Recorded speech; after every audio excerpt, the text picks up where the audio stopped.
Hello guys and welcome to another interesting episode of Madrid My DNA, the home of everything Madridistas, as we discuss you through Real Madrid's latest and important update. On today's agenda, ahead of what is considered a European classic, Real Madrid versus Bayern Munich in the UEFA Champions League semi-finals. After brief analysis, we have come up with three main talking points ahead of the highly anticipated blockbuster clash. But before we discuss you through that, please do not forget to like and subscribe to this channel. Turn on your notification bells so you do not miss on our daily Real Madrid update.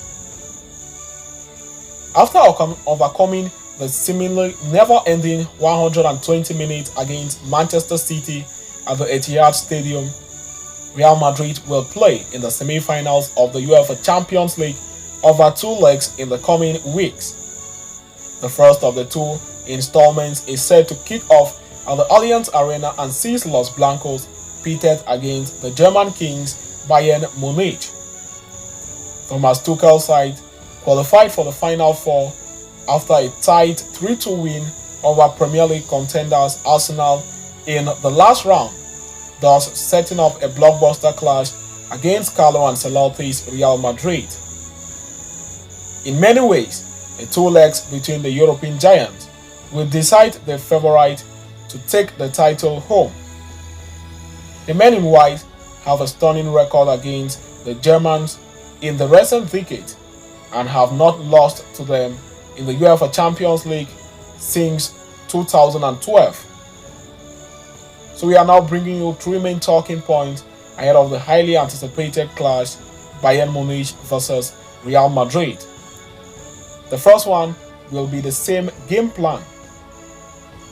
It was clear as soon as the UEFA Champions League knockout draws were out that Real Madrid will not have it easy. Pitted alongside favourite is in one half of the draw. The path to the throne was filled with formidable oppositions. The most difficult of them all, Manchester City, came first, and Real Madrid were forced to put their sweat and blood into every minute they played against the English giants.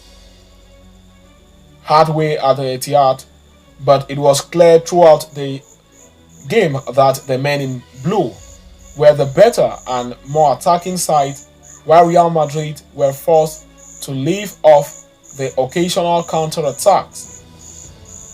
Yet, that is the beauty of Real Madrid's game plan and mentality, for it is only the final result that counts in the dressing room. Just as the dressing room was clear that it was the result and not the manner of which it came about that mattered against Man City, the plan for Tuesday night must remain the same. Heading into the first leg in Bavaria, Carlo Ancelotti's side must only look to hold their own and not fall into a deficit. The second talking point of the day is going to be absences are plenty.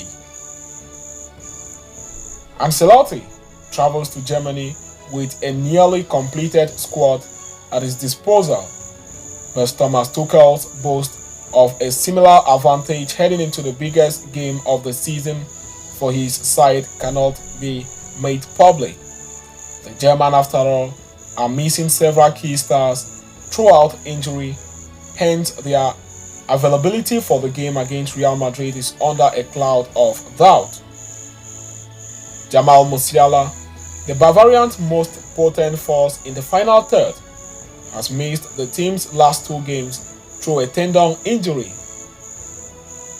He did participate in training earlier, and it is unclear if he will be fit enough to start even if he enters the squad list. Matic, the light, Bayern's star defender, and Konrad Lehmann, meanwhile, were taken off with injuries in the team's last game against Eintracht Frankfurt. The former, who is the team's first choice centre-back, missed training and is almost guaranteed to miss the game on the night. It thus remains to be seen how injuries affect Bayern's games at the Allianz Arena. In any case, the onus is on Real Madrid to capitalize on any subtle weakness Thomas Tuchel is forced to introduce. On the third talking point, we will be talking you through the trust in Eder Militao. Many expected Eder Militao's return to take the next big step when Real Madrid took on Real Sociedad on Friday night, especially considering the large-scale rotation expected. What very few saw coming was the Brazilian's direct appearance in the starting lineup, and more importantly, he completed 90 minutes at San Sebastian. As the UCL clash nears, the Italian tactician is undoubtedly considering bringing Militao back into the starting lineup on the night, and it is vital that the pros and cons will be weighed. Ancelotti opted for Aurelien Tchouameni over Nacho Fernandez in the first team's clash against Manchester City, purely for the former's dominance in the air, as he saw it to be a must against an elite opposition. In such a scenario, the same logic will apply to the game against Tuchel's side, giving Militao a solid reason to start alongside Rudiger.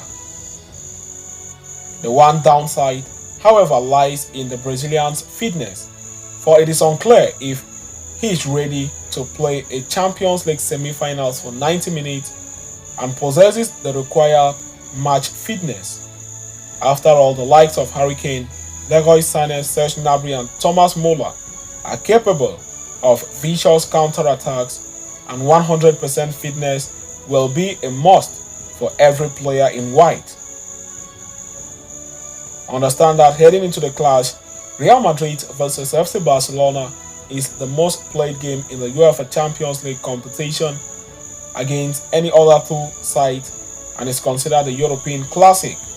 Bayern Munich, on one hand, are considered the wounded lions of the competition, as they have lost every possible opportunity of winning a silverware this season, but the Champions League. Winning the Champions League will be the only viable option for Thomas Tuchel to bid au revoir to the Bavarian Giants, as it is already confirmed that he will leave the German side after this season. Real Madrid, on the other side, will look to capitalize on their chances and try to make it a 15-record European title. So having discussed and concluded with that, it is left to be seen who emerges triumph on the night. Thanks for following us right up to the end. Please do not forget to like and subscribe to this channel. Turn on your notification bells so you do not miss on our daily Real Madrid update. See you next time, and a very big Hala Madrid to us all.